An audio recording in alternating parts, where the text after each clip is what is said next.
그 교회 홈페이지에 제 사이트에 그런 것을 해놨어요. 절대 순종, 절대 믿음, 절대 긍정. 그렇게 살아보려고 거기다 그렇게 써놓은 거예요. 한번 따라서 해보실래요? 절대 순종, 절대 믿음, 절대 긍정. 그건 일종의 제가 신앙생활하면서 모토로 삼고 있는 거예요. 하나님이 말씀하시면 절대로 순종하겠다. 무슨 일이 있어도. 이 순종을 하면요, 이 순종을 하기가 조금 어려운 경우는 왜 그러냐면요, 내가 잘 모르니까, 또 내 생각에는 좀 아닌 것 같기도 하고,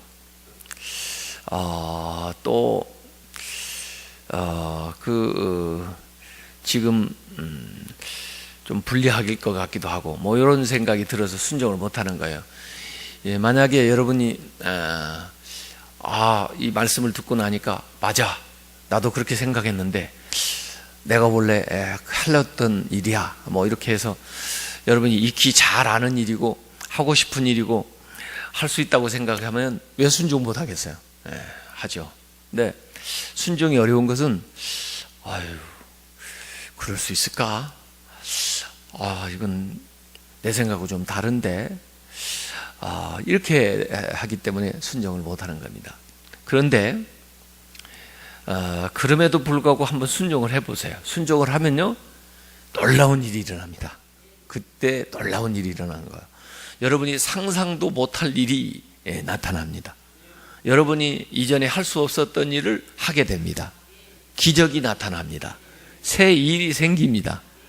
그러니까 순종을 하면은 진짜 큰 능력과 큰 기적을 경험할 수 있는 그런 기회가 되는 겁니다. 그래서 오늘 말씀도 조금 본문을 읽다 보니까 좀 의아하잖아요. 누가복음 10장 3절에 예수님이 제자들에게 얘기하시는 거예요. 갈지어다. 가라는 것이 이제 명령하는 거예요, 아니에요? 순종해야 되는 명령이죠. 갈지어다. 그런데 뭐 좋은 길로 또 무슨 원래 가고 싶었던 길로, 환영받는 길로 가라는 게 아니고, 여기 가만히 갈지어다 해놓고 뭐라고 말씀하시냐면, 내가 너희를 보내는 것이 어린 양을 이리 가운데로 보낸 것 같도다. 갈지어다. 순종할까 생각을 했는데 이 얘기 하시는 게 어린 양을 이리 가운데로 보낸 것 같도다. 그러면 생각을 해보세요.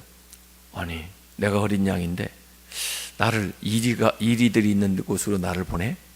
그러면은 벌써 겁이 나잖아요. 아니, 왜 그런 데를 보내셔? 아니, 그런 데를 어떻게 가라고? 가서 무슨 일을 당하려고?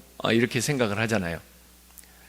그런데 이런 상황인데, 이렇게 불리해 보이는데 주님께서는 갈지어다 그러시거든요. 이 말씀을 순종해야 됩니까? 순종하지 말아야 됩니까? 순종하기 어렵죠. 그런데 이 말씀을 순종해야 되는 겁니다.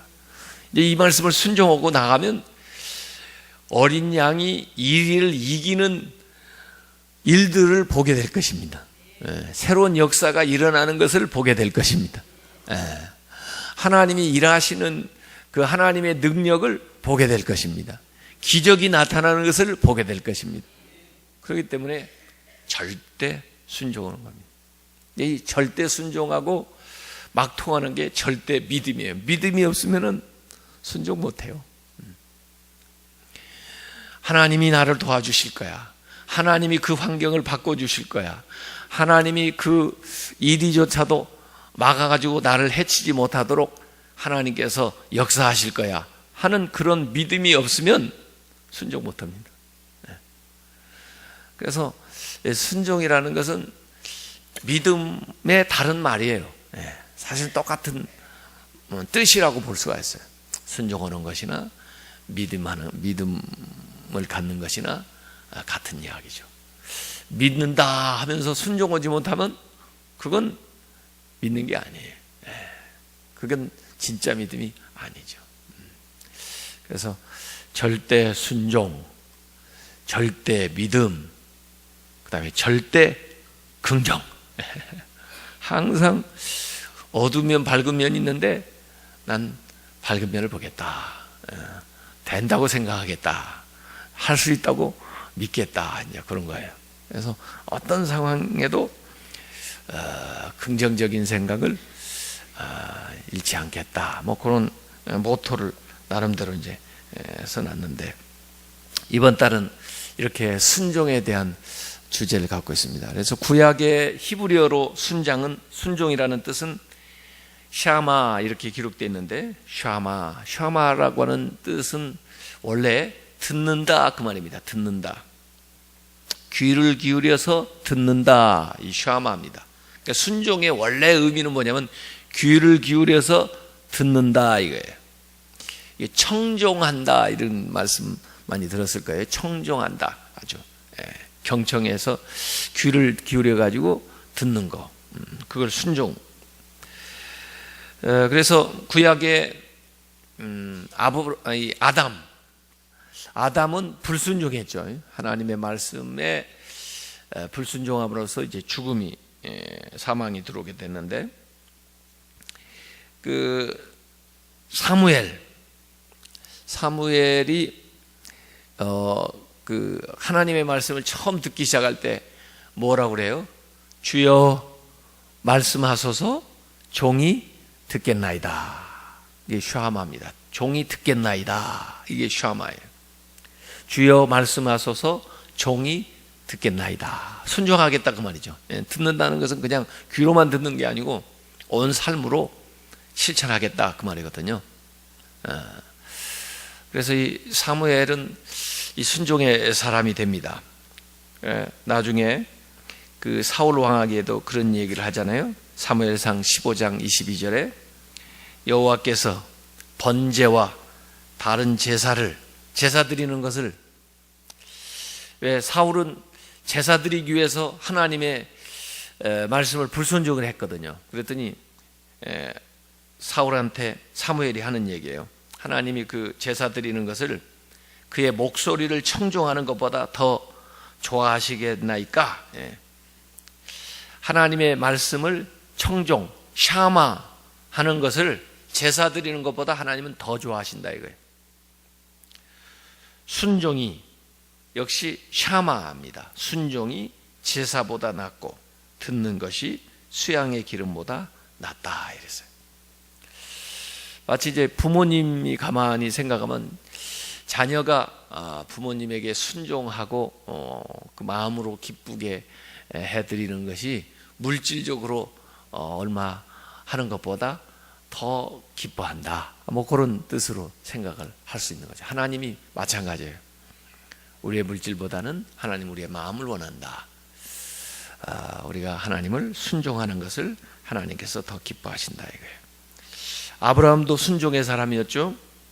노아도 순종의 사람이었어요. 이 순종하는 것은 아까 얘기한 대로 무슨 자기의 뜻하고 일치하거나 뭐 순종하기가 쉽거나 그래 보여서 순종한 게 아니에요.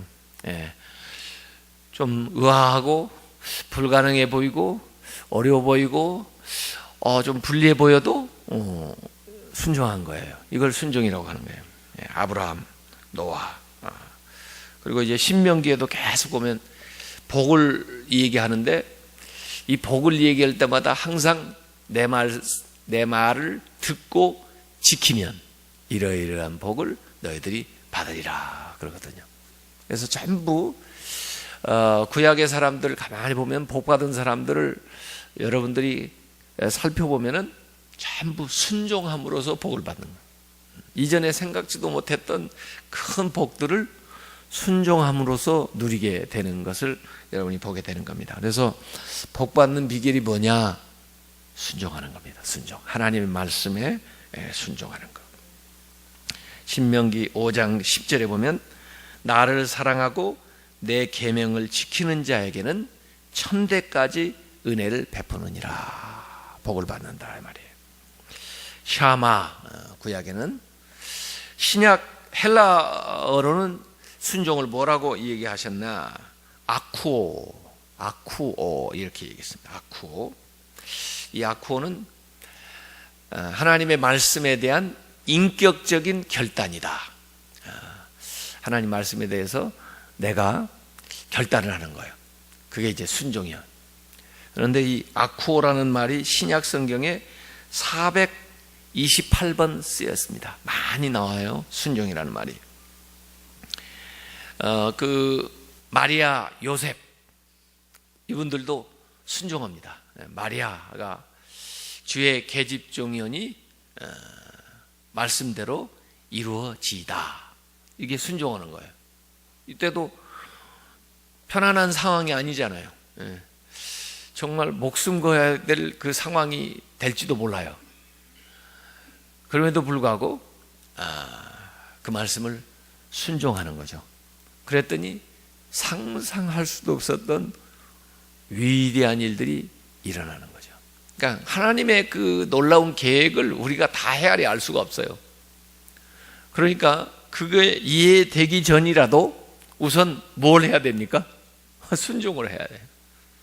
그러고 나면 그 상상도 못했던 놀라운 하나님의 뜻이 나의 삶에 나타나는 거예요. 이렇게. 저도 제가 이 하나님께서 저를 불러가지고 목회자로 부르시는데 그때는 생각지도 못했던 거. 그때는 나는 다른 방면으로 나가고 싶었는데 왜 하나님이 굳이 나를 이렇게 부르시나. 그래도 또 하나님이 부르시니까 어떻게 해요? 환경 여건 어렵고 또 생각도 못한 일이지만 순종하고 나왔더니 그 후로 주신 은혜가 정말 놀라운데 제가 생각할 수 없었던 걸 많은 것들을 구비하고 하나님이 부르셨더라고요. 그래서 부모님들도 다 예수 잘 믿는 사람들이 됐고 가족들이 다 우리 삼형제가 다 목사님이 됐고 저도 여기까지 와서 중앙교회 담임 목사까지 했잖아요. 그때 그런 걸 생각이나 했겠어요? 전혀 생각 못했죠. 무슨 계획을 했겠어요? 전혀 계획 못했죠. 그러면 하나님 몰라요? 하나님 다 아시죠. 그걸 어떻게 가르쳐줘요? 어떻게 그게 설명이 되냐고요. 그 당시에 설명이 안 돼요. 그러면 설명이 안 되니까 못 믿어요? 아니요. 순종하면 돼요. 순종하면 하나님의 그 계획이 말할 수 없었던 그 어마어마한 것이 시간에 따라서 이렇게 하나씩 하나씩 나타나면서 전개가 되기 시작하는 거죠. 그래서 우리가 순종이 먼저 가야 된다는 거예요. 그 가나 혼인잔치에도 기적이 일어나잖아요. 그 마리아가 얘기해 주는 거예요. 예수님이 뭐라고 얘기하든지 너희들이 그대로 순종하라. 그래서 물을 가져다가 항아리마다 아구까지 채우라고 하니까 그게 말이 돼요? 또 그걸 떠다가 연회장한테 갖다 주라니까 그게 말이 되느냐고요. 그런데 순종하니까 뭐 일어나요? 기적이 일어나요. 순종하면 기적이 일어나요. 순종하면 새 일이 생기고요. 순종하면 기적이 일어나는 거예요. 이거 생각지도 못했던 것을 경험하게 되는 겁니다. 이렇게. 그래서 우리가 순종하는 게 참 중요합니다. 세상 사람들은 자기가 생각하고 자기가 경험한 대로 살아요. 자기 계획대로. 그러니까 그런 정도의 세상에 살아갑니다. 그래도 세상에 어떤 사람들은 놀라운 지혜를 가진 사람들도 있고 나름대로 능력을 가져서 대단하게 이룬 사람도 있고 그럽니다만은, 그러나 사람의 지혜나 능력보다 하나님의 지혜와 능력은 비교할 수 없이 위대한 거거든요. 그런데 그것을 우리가 인생에서 경험하려면은 순종을 하면은 되는 겁니다. 그래서 우리의 한계를 뛰어넘게 만들어 주는 것은 순종밖에 없어요. 순종.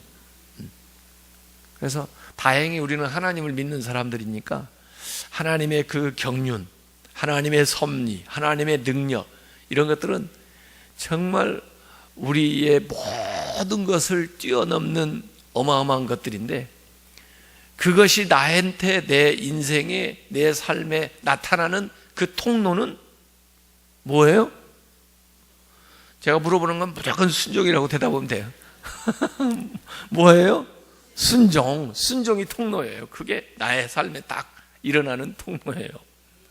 그래서 순종하면 하나님의 능력이 나타나고, 순종하면 하나님의 뜻이 이루어지고, 순종하면 하나님의 기적이 나타나고, 하나님이 하시려고는 새 일이 내 삶에 펼쳐지는 거예요. 그러니까 순종이 좋은 거예요. 이 권위적인 시대를 살던 사람들은 자꾸 이 순종하는 것을 좀 안 좋게 생각하는 경향이 있는데, 하나님 앞에 우리가 순종한다는 건 참 좋은 것입니다. 부모가 자식들에게 좋은 걸 가르치려고 그러고 좋은 걸 얘기하는 것처럼 하나님은 항상 우리에게 그런 거죠. 백부장의 믿음이 훌륭하다고 그러죠. 근데 백부장의 믿음 이면에는 뭐 있어요? 뭐 있다고요? 순종입니다. 오라면 오고 가라면 가고. 순종한다는 거예요. 그러니까 주님께서 참 기이하다. 이런 믿음을 내가 이 이스라엘에서도 보지 못했는데 그러시잖아요. 말씀대로 그냥 순종하는 거예요. 그러니까 나타나는 거예요. 빌립보서 2장 8절에 보면은 예수님에 대한 이야기를 했는데, 예수님도 죽기까지 복종하셨으니 곧 십자가에 죽으심이라. 예수님의 순종을 얘기하고 있어요.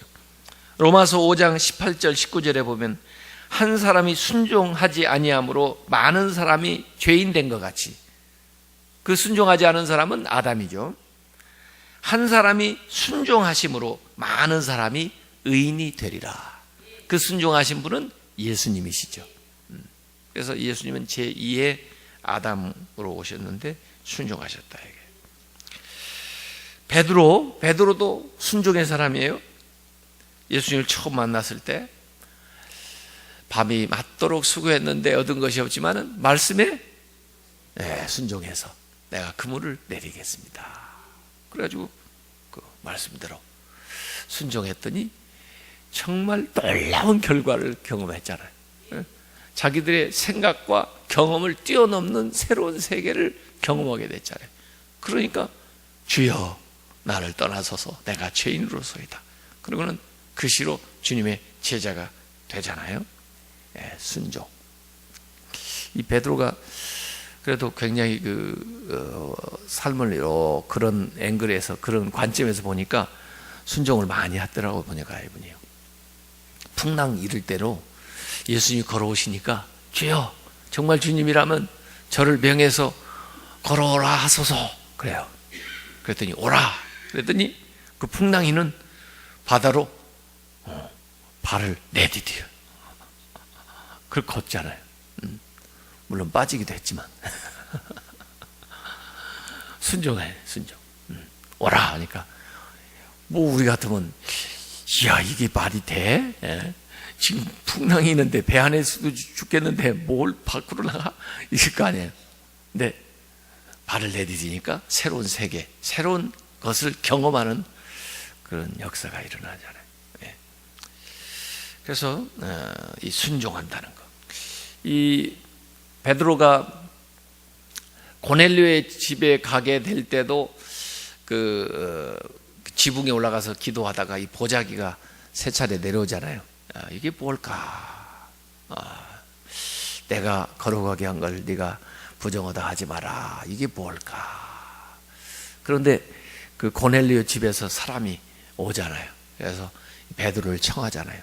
보통 때 같으면은 내가 이방인들하고 상종하지 않고 그 사람들하고 나 음식 같이 먹을 수 없고 뭐 여러 가지 그런 걸 따질 텐데, 성령님께서 나를 또 보내시는구나.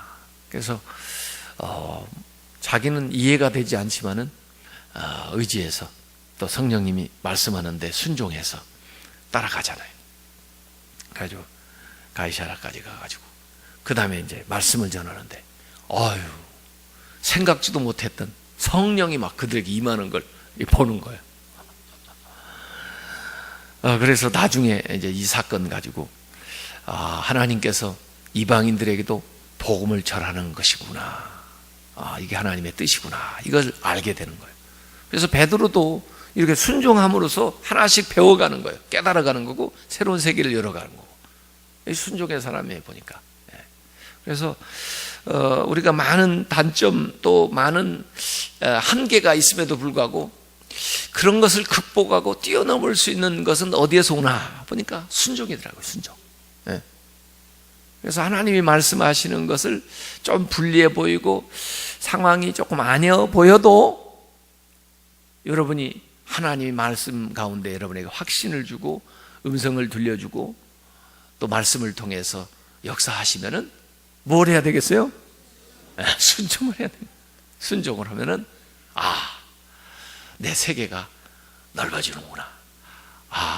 새로운 일들이 일어나는구나. 이런 거예요.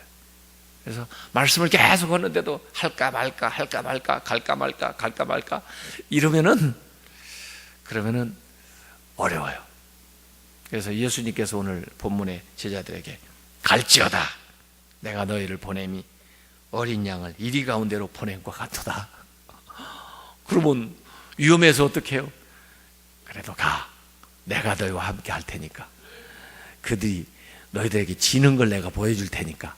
너희들이 승리하는 걸 경험하게 해줄 테니까. 이렇게 이제 하는 거죠. 그래서 위험한 길이지만 믿고 나가라. 그래야면 하나님의 보호하심과 승리를 보게 될 것이다. 이런 거예요. 그래서 예수님의 제자들은 사도행전에 보면은 어려운 상황 속에서 복음을 전하면서도 막 위협을 당하는데도 뭐라고 얘기하냐면 하나님께 순종하는 것이 마땅하도다. 내가 사람한테 순종하겠냐? 하나님한테 순종하는 게 마땅하도다. 이러면서 담대하게 나갔어요. 그래서 순종은 믿음이고 믿음이 곧 순종이다. 그래서 바울의 삶에 보면 믿음과 순종이 거의 동의어로 나옵니다. 야고보도 믿음에 대해서 얘기할 때 행함이 없는 믿음이 무슨 믿음이냐 그랬는데 그 순종의 행위가 곧 믿음이다. 이렇게 이제 볼 수가 있는 겁니다. 그래서 그 사막의 교부들은 이 순종하는 훈련들을 많이 했더라고요. 보니까 그들의 금언집에 보면 이런 얘기 나옵니다. 어느 날 4명의 스케티스 사람들이 가죽 옷을 걸치고 복된 아빠 판보에게 갔다. 각 사람은 다른 자의 덕을 이야기했는데 마지막 사람은 그 자리를 잠깐 비운 상태였다. 첫 번째 사람은 금식을 많이 했고 두 번째 사람은 가난했고 세 번째 사람은 사랑이 많은 자였다. 네 번째 사람은 그들의 말에 의하면 22년 동안 한 원로에게 순종했다고 했다. 그러자 아빠 판보는 그들에게 대꾸했다. 내가 그들에게 말하고자 하는 바는 순종이 그대들의 모든 덕보다도 더 크다는 것이라네. 그대들의 덕은 자신의 뜻을 따라 얻고자 선택한 것이네. 반면 네 번째 사람은 자신의 뜻을 내려놓고 타인의 뜻을 행했다네. 그런 자들은 끝까지 견디면서 신앙을 고백한 자들이라고 할 수 있지. 이렇게 말하는 문답이 나옵니다. 좀 선문답 같지만은 순종은 금식이나 가난, 청빈하게 사는 거요. 또 사랑의 실천보다 더 낫다. 이렇게 얘기하는 거예요. 왜냐하면 청빈하게 산다, 금식한다, 사랑한다 이런 것은 자기의 뜻에서 비롯된 또 자기의 뜻과 일치된 것을 행하는 것이지만은 순종이라고 하는 것은 자기의 뜻을 내려놓고 하나님의 뜻을 따르는 것이기 때문에 이게 더 어렵고 더 귀한 덕이라는 거예요. 가만히 생각해 보니까 그 말이 좀 일리가 있어요. 순종이라는 것은 자기의 뜻을 내려놓고 타인의 뜻을 행한다는 점에서 가장 어려운 것이기 때문에 순종이라는 것이 더 귀한 거다. 그래서 순종하는 훈련이 이 영성 훈련 가운데 굉장히 중요한 부분을 차지합니다. 그래서 수도원에 들어가면은 그 순종하는 훈련을 그렇게 하는 거예요. 순명. 앤드루 머레이는 이런 얘기했습니다. 모든 그리스도인이 되었을 때 처음 입학하는 학교가 바로 하나님의 순종 학교다 그랬습니다. 하나님께 순종하면 인생의 목적을 발견할 수 있게 됩니다. 하나님께 순종하면 하나님께 큰 영광을 돌릴 수 있고, 하나님께 순종하면 하나님과 친밀한 교제를 나눌 수 있고, 하나님께 순종하면 경건한 성품이 이루어지고, 하나님께 순종하면 그리스도의 형상이 이루어진다 이거예요. 그래서 우리가 순종한다는 것은 하나님의 사랑에 대한 반응이고, 순종한다는 것은 하나님의 임재에 대한 반응이고, 순종하는 것은 겸손과 영적인 깨어짐의 열매이고, 순종은 하나님의 자비에 대한 반응이고, 순종은 하나님의 뜻을 행하는 결단이다. 이 사막의 교부들의 그 금원집에 나오는 글을 하나 읽어드리고 마치겠습니다. 오 순종이여 모든 신자들의 구원이로다. 오 순종이여 모든 덕의 어머니로다. 오 순종이여 하늘나라를 발견하게 해 주는구나. 오 순종이여 하늘을 열고 땅의 사람들을 들어 올리는구나. 오 순종이여 천사들과 살도록 해 주는구나. 오 순종이여 모든 거룩한 자들의 음식이여 진실로 그대에게서 거룩한 자들이 양분을 얻었고 그대에 의해 거룩한 자들이 완전하게 되었구나. 이 순종을 이렇게 노래하고 있습니다. 이번 6월에 우리 모두가 순종 훈련을 할 수 있기를 바랍니다. 순종을 배워서 주님의 그 순종을 배우고 제자들의 그 순종을 배워서 우리의 삶에 일하시기를 원하시는 그 하나님의 풍성한 계획과 능력과 기적이 여러분의 삶에 그대로 나타나는 그런 6월 모든 날들이 되시길 주님의 이름으로 축원합니다. 이 시간 우리 주여 3번 부르고 기도하다가 자유롭게 가시기 바랍니다. 주여